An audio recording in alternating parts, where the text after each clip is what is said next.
ಎಲ್ರಿಗೂ ನಮಸ್ಕಾರ. ಸರ್ವ ಸಮಸ್ತ ಯೂಟ್ಯೂಬ್ ಚಾನೆಲ್ಗೆ ಸರ್ವರಿಗೂ ಪ್ರೀತಿಯ ಸ್ವಾಗತ. ಮೃಗಶಿರ ನಕ್ಷತ್ರ 4ನೇ ಪಾದದವರು ಹೇಳಿಕೊಳ್ಳಬೇಕಾದ ಶ್ಲೋಕ. ಮಹೇಶ್ವಾಸೋ ಮಹಿ ಭರ್ತ ಶ್ರೀನಿವಾಸ ಸತಾಂಗತಿ ಅನಿರುದ್ಧಸ್ಸುರಾನಂದೋ ಗೋವಿಂದೋ ಗೋವಿದಾಂಪತಿ.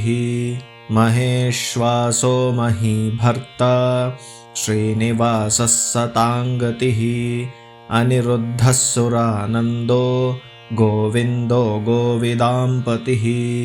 ಮಹೇಶ್ವಾಸೋ ಮಹಿ ಭರ್ತ ಶ್ರೀನಿವಾಸ ಸತಾಂಗತಿ ಅನಿರುದ್ಧಸ್ಸುರಾನಂದೋ ಗೋವಿಂದೋ ಗೋವಿದಾಂಪತಿ. ಮಹೇಶ್ವಾಸೋ ಮಹಿ ಭರ್ತ ಶ್ರೀನಿವಾಸ ಸತಾಂಗತಿ ಅನಿರುದ್ಧಸ್ಸುರಾನಂದೋ ಗೋವಿಂದೋ ಗೋವಿದಾಂಪತಿ. ಮಹೇಶ್ವಾಸೋ ಮಹಿ ಭರ್ತ ಶ್ರೀನಿವಾಸ ಸತಾಂಗತಿ ಅನಿರುದ್ಧಸ್ಸುರಾನಂದೋ ಗೋವಿಂದೋ ಗೋವಿದಾಂಪತಿ. ಮಹೇಶ್ವಾಸೋ ಮಹಿ ಭರ್ತ ಶ್ರೀನಿವಾಸ ಸತಾಂಗತಿ ಅನಿರುದ್ಧಸ್ಸುರಾನಂದೋ ಗೋವಿಂದೋ ಗೋವಿದಾಂಪತಿ.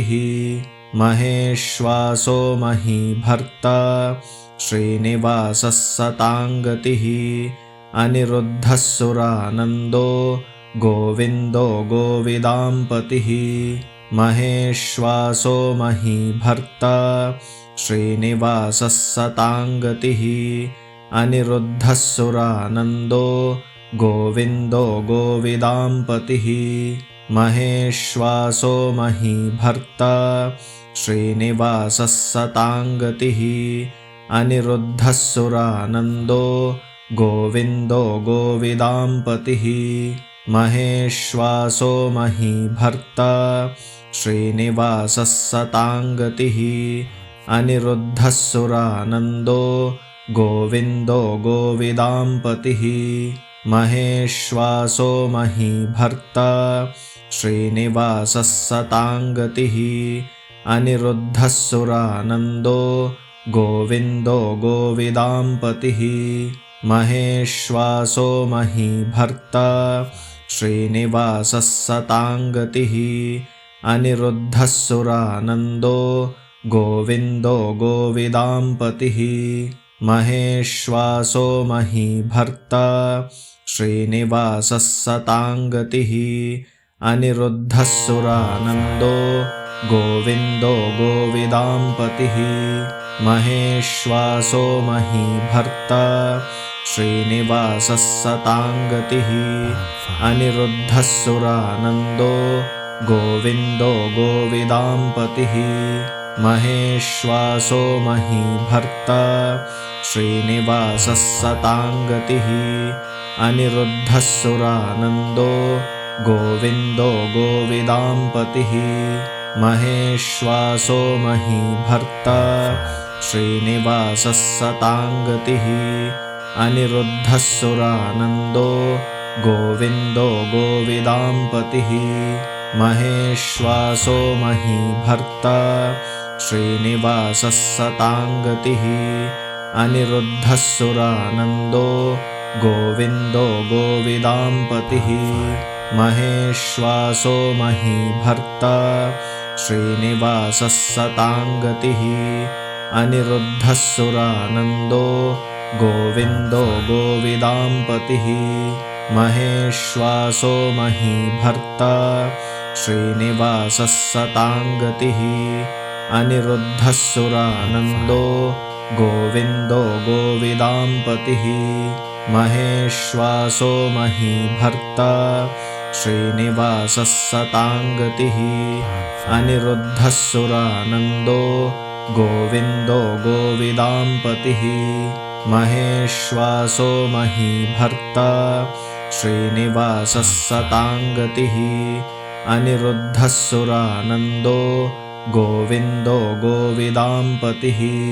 ಮಹೇಶ್ವಾಸೋ ಮಹಿ ಭರ್ತ ಶ್ರೀನಿವಾಸ ಸತಾಂಗತಿ ಅನಿರುದ್ಧಸ್ಸುರಾನಂದೋ गोविन्दो गोविदाम्पतिः महेश्वासो महीभर्ता श्रीनिवासः सताङ्गतिः अनिरुद्धः सुरानन्दो गोविन्दो गोविदाम्पतिः महेश्वासो महीभर्ता श्रीनिवासः सताङ्गतिः अनिरुद्धः सुरानन्दो गोविन्दो गोविदाम्पतिः महेश्वासो महीभर्ता श्रीनिवासः सताङ्गतिः अनिरुद्धः सुरानन्दो गोविन्दो गोविदाम्पतिः महेश्वासो महीभर्ता श्रीनिवासः सताङ्गतिः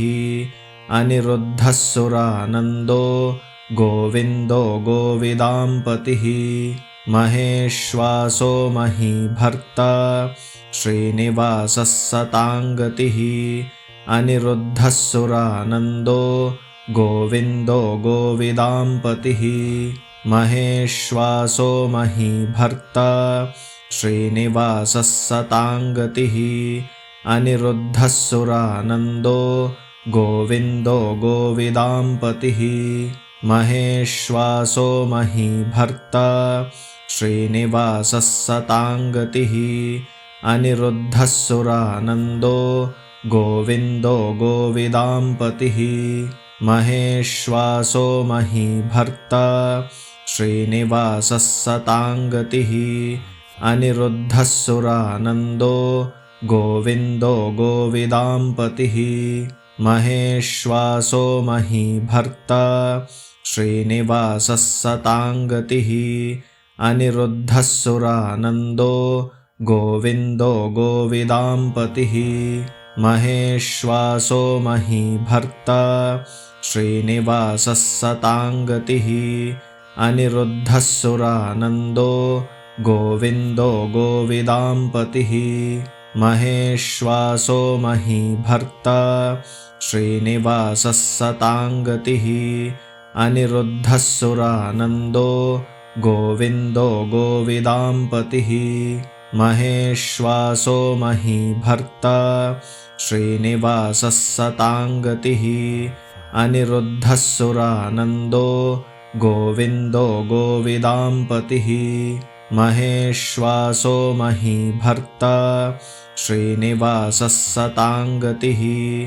अनिरुद्धः सुरानन्दो गोविन्दो गोविदाम्पतिः महेश्वासो महीभर्ता श्रीनिवासः सताङ्गतिः अनिरुद्धः सुरानन्दो गोविन्दो गोविदाम्पतिः महेश्वासो महीभर्ता श्रीनिवासः सताङ्गतिः अनिरुद्धः सुरानन्दो गोविन्दो गोविदाम्पतिः महेश्वासो महीभर्ता श्रीनिवासः सताङ्गतिः अनिरुद्धः सुरानन्दो गोविन्दो गोविदाम्पतिः महेश्वासो महीभर्ता श्रीनिवासः सताङ्गतिः अनिरुद्धः सुरानन्दो गोविन्दो गोविदाम्पतिः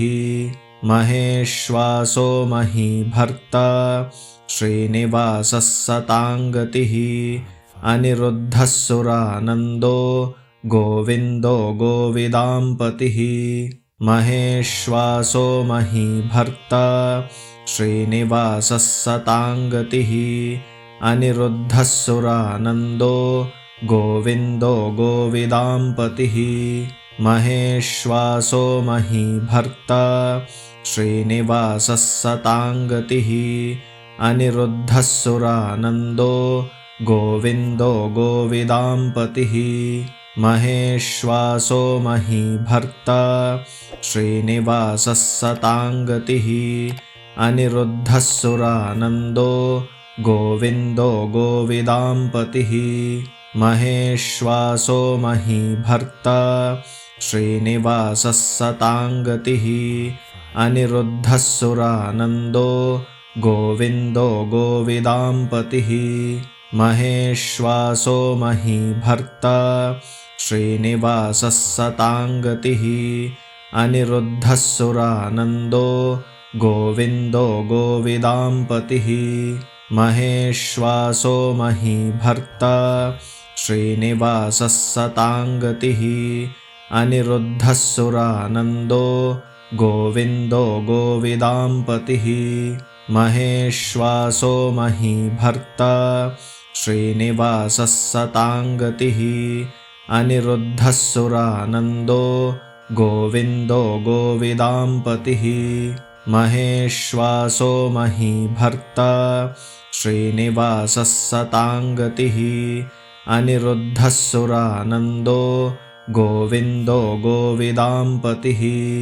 महेश्वासो महीभर्ता श्रीनिवासः सताङ्गतिः अनिरुद्धः सुरानन्दो गोविन्दो गोविदाम्पतिः महेश्वासो महीभर्ता श्रीनिवासः सताङ्गतिः अनिरुद्धः सुरानन्दो गोविन्दो गोविदाम्पतिः महेश्वासो महीभर्ता श्रीनिवासः सताङ्गतिः अनिरुद्धः सुरानन्दो गोविन्दो गोविदाम्पतिः महेश्वासो महीभर्ता श्रीनिवासः सताङ्गतिः अनिरुद्धः सुरानन्दो गोविन्दो गोविदाम्पतिः महेश्वासो महीभर्ता श्रीनिवासः सताङ्गतिः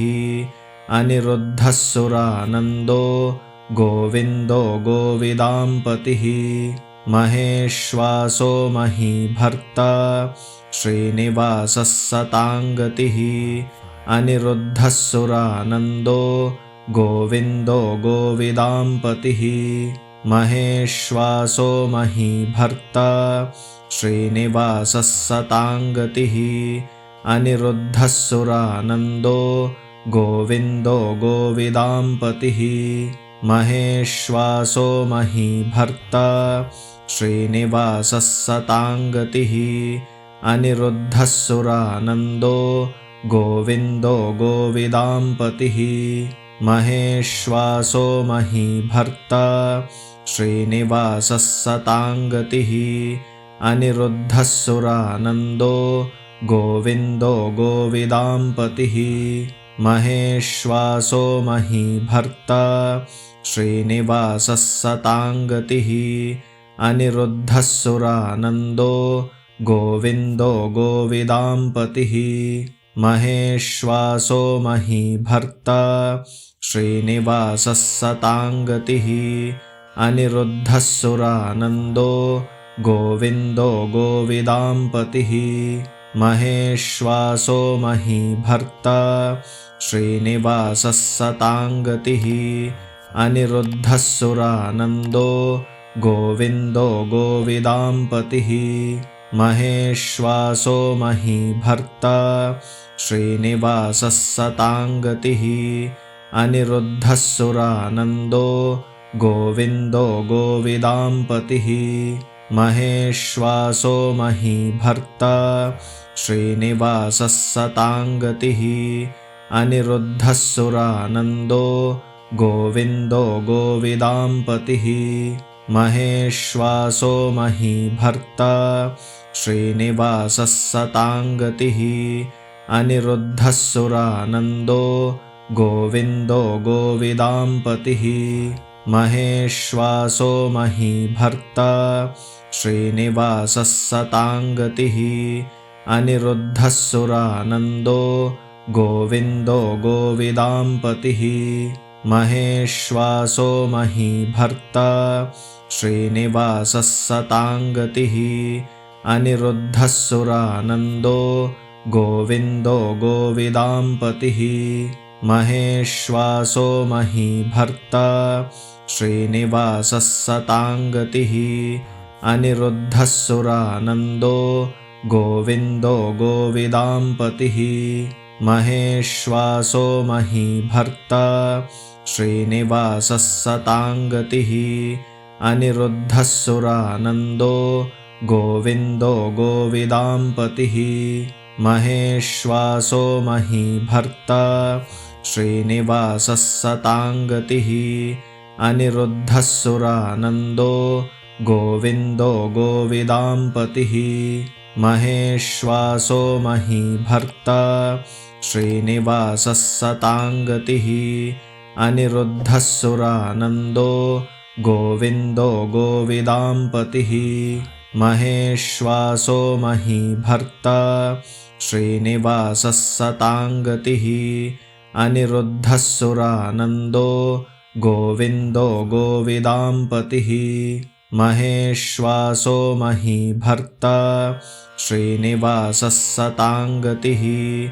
अनिरुद्धः सुरानन्दो गोविन्दो गोविदाम्पतिः महेश्वासो महीभर्ता श्रीनिवासः सताङ्गतिः अनिरुद्धः सुरानन्दो गोविन्दो गोविदाम्पतिः महेश्वासो महीभर्ता श्रीनिवासः सताङ्गतिः अनिरुद्धः सुरानन्दो गोविन्दो गोविदाम्पतिः महेश्वासो महीभर्ता श्रीनिवासः सताङ्गतिः अनिरुद्धः सुरानन्दो गोविन्दो गोविदाम्पतिः महेश्वासो महीभर्ता श्रीनिवासः सताङ्गतिः अनिरुद्धः सुरानन्दो गोविन्दो गोविदाम्पतिः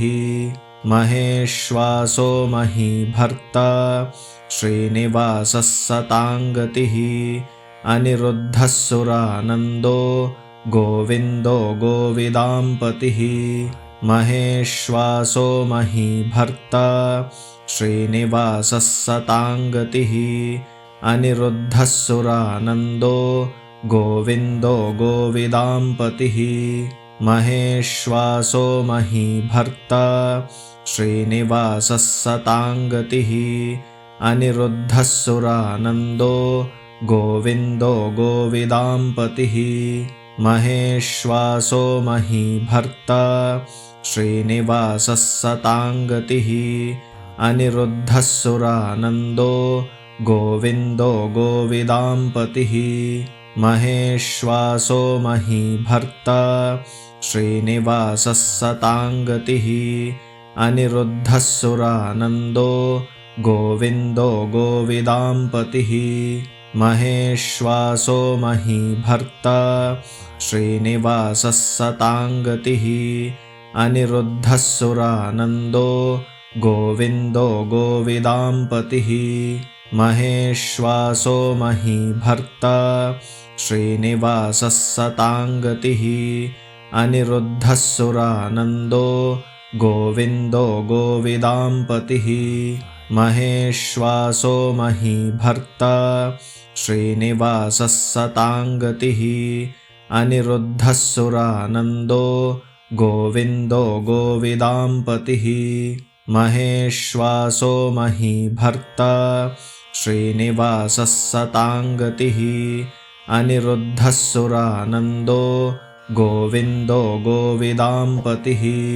महेश्वासो महीभर्ता श्रीनिवासः सताङ्गतिः अनिरुद्धः सुरानन्दो गोविन्दो गोविदाम्पतिः महेश्वासो महीभर्ता श्रीनिवासः सताङ्गतिः अनिरुद्धः सुरानन्दो गोविन्दो गोविदाम्पतिः महेश्वासो महीभर्ता श्रीनिवासः सताङ्गतिः अनिरुद्धः सुरानन्दो गोविन्दो गोविदाम्पतिः महेश्वासो महीभर्ता श्रीनिवासः सताङ्गतिः अनिरुद्धः सुरानन्दो गोविन्दो गोविदाम्पतिः महेश्वासो महीभर्ता श्रीनिवासः सताङ्गतिः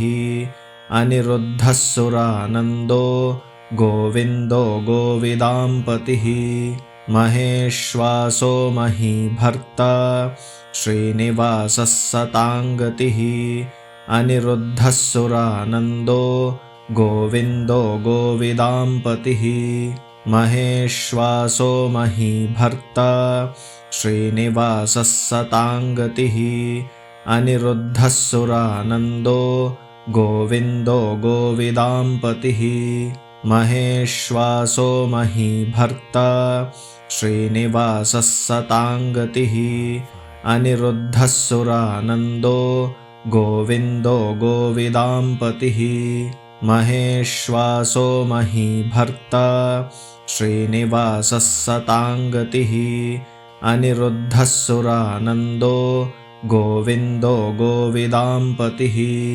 महेश्वासो महीभर्ता श्रीनिवासः सताङ्गतिः अनिरुद्धः सुरानन्दो गोविन्दो गोविदाम्पतिः महेश्वासो महीभर्ता श्रीनिवासः सताङ्गतिः अनिरुद्धः सुरानन्दो गोविन्दो गोविदाम्पतिः महेश्वासो महीभर्ता श्रीनिवासः सताङ्गतिः अनिरुद्धः सुरानन्दो गोविन्दो गोविदाम्पतिः महेश्वासो महीभर्ता श्रीनिवासः सताङ्गतिः अनिरुद्धः सुरानन्दो गोविन्दो गोविदाम्पतिः महेश्वासो महीभर्ता श्रीनिवासः सताङ्गतिः अनिरुद्धः सुरानन्दो गोविन्दो गोविदाम्पतिः महेश्वासो महीभर्ता श्रीनिवासः सताङ्गतिः अनिरुद्धः सुरानन्दो गोविन्दो गोविदाम्पतिः महेश्वासो महीभर्ता श्रीनिवासः सताङ्गतिः अनिरुद्धः सुरानन्दो गोविन्दो गोविदाम्पतिः महेश्वासो महीभर्ता श्रीनिवासः सताङ्गतिः अनिरुद्धः सुरानन्दो गोविन्दो गोविदाम्पतिः महेश्वासो महीभर्ता श्रीनिवासः सताङ्गतिः अनिरुद्धः सुरानन्दो गोविन्दो गोविदाम्पतिः महेश्वासो महीभर्ता श्रीनिवासः सताङ्गतिः अनिरुद्धः सुरानन्दो गोविन्दो गोविदाम्पतिः महेश्वासो महीभर्ता श्रीनिवासः सताङ्गतिः अनिरुद्धः सुरानन्दो गोविन्दो गोविदाम्पतिः महेश्वासो महीभर्ता श्रीनिवासः सताङ्गतिः अनिरुद्धः सुरानन्दो गोविन्दो गोविदाम्पतिः महेश्वासो महीभर्ता श्रीनिवासः सताङ्गतिः अनिरुद्धः सुरानन्दो गोविन्दो गोविदाम्पतिः महेश्वासो महीभर्ता श्रीनिवासः सताङ्गतिः अनिरुद्धः सुरानन्दो गोविन्दो गोविदाम्पतिः महेश्वासो महीभर्ता श्रीनिवासः सताङ्गतिः अनिरुद्धः सुरानन्दो गोविन्दो गोविदाम्पतिः महेश्वासो महीभर्ता श्रीनिवासः सताङ्गतिः अनिरुद्धः सुरानन्दो गोविन्दो गोविदाम्पतिः महेश्वासो महीभर्ता श्रीनिवासः सताङ्गतिः अनिरुद्धः सुरानन्दो गोविन्दो गोविदाम्पतिः महेश्वासो महीभर्ता श्रीनिवासः सताङ्गतिः अनिरुद्धः सुरानन्दो गोविन्दो गोविदाम्पतिः. ಈ ಎಲ್ಲಾ ಶ್ಲೋಕಗಳನ್ನು ದಿನನಿತ್ಯ ಅಭ್ಯಾಸ ಮಾಡುತ್ತಾ ನಿಮ್ಮ ಬಂಧು ಬಾಂಧವರೊಂದಿಗೆ ಈ ವಿಡಿಯೋನ ಹಂಚಿಕೊಳ್ಳಿ. ಈ ವಿಡಿಯೋನ ನೋಡ್ತಾ ಇರುವಂತ ಎಲ್ಲರೂ ದಯವಿಟ್ಟು ಲೈಕ್ ಮಾಡಿ, ಶೇರ್ ಮಾಡಿ, ಕಮೆಂಟ್ ಮಾಡಿ. ಹೊಸದಾಗಿ ನೋಡ್ತಾ ಇದ್ರೆ ದಯವಿಟ್ಟು ಸಬ್ಸ್ಕ್ರೈಬ್ನ ಮಾಡ್ಕೊಳ್ಳಿ. ಧನ್ಯವಾದಗಳು. ನಮಸ್ಕಾರ. ಸರ್ವೇ ಜನಾಃ ಸುಖಿನೋ ಭವಂತು. ಸಮಸ್ತ ಸನ್ಮಂಗಳಾನಿ ಭವಂತು.